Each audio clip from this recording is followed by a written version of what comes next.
Hello, I'm Natalie from Moonstone Publications. Welcome to this overview of some of the stories we've covered this past week. But first, please hit the subscribe button and share this video with your friends and colleagues. In this week's update, the FAIS Ombud clarifies remarks about consumers' trust in their advisors. Free webinar on beneficial ownership compliance. Concerted efforts to reclaim funds from BHI Trust's beneficiaries. The outlook for classic financial services creditors seems grim.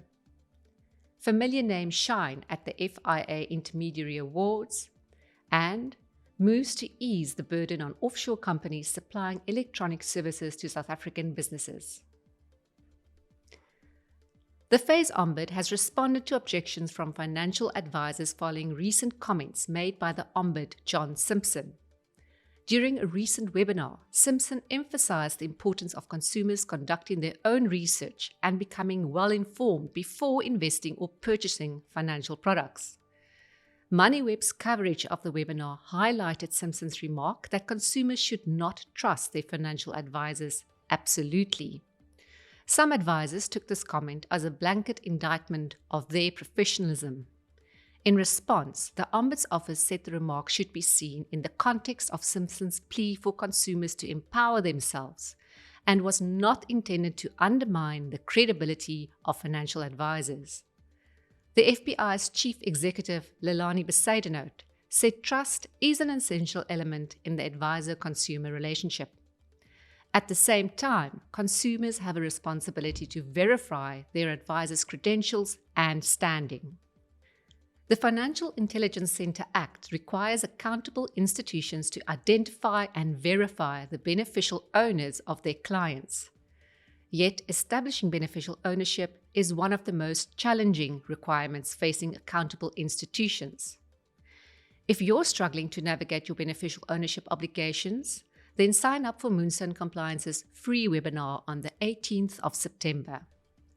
The focus of the webinar will be the recently released Public Compliance Communication 59, which sets out the Financial Intelligence Center's expectations when it comes to beneficial ownership compliance.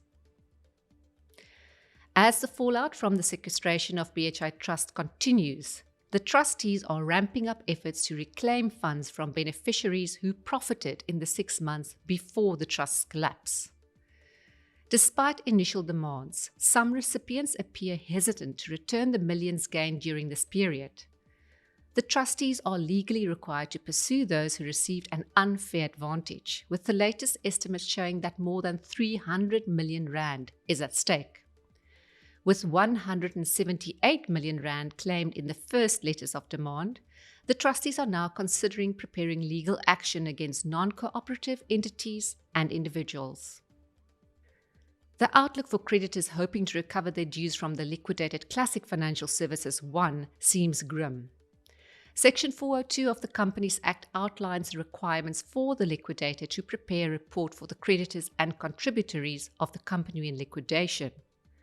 The Section 402 report shared with creditors this week shows an estimated shortfall of more than 70 million rand, excluding administration expenses, between the company's assets and liabilities as of the liquidation date. This year's FIA Intermediary Experience Awards saw familiar names once again coming to the fore. The awards celebrate financial services brands for their role in empowering financial advisory businesses and enhancing consumer outcomes. Santam claimed the prestigious Non-Life Insurer of the Year Corporate Award, previously held by Hollard, and the Non-Life Insurer Personal Lines Award. Western National took the Non-Life Insurer of the Year Commercial Award for the third consecutive year. The Underwriting Manager of the Year award made a return, with I2 taking the honours. National Treasury is moving to ease the burden on offshore companies supplying electronic services to South African businesses with proposed amendments to the VAT regulations. A key proposal is the introduction of a simplified VAT registration regime, which would exempt foreign entities from registering and charging VAT if they supply services to a South African VAT-registered business.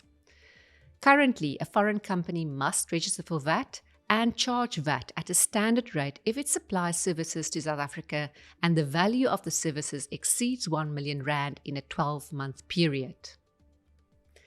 That's all we have this week. You can read these stories and many more on our website, moonstone.co.za. Until next time, here's wishing you all the best from the team at Moonstone Information Refinery.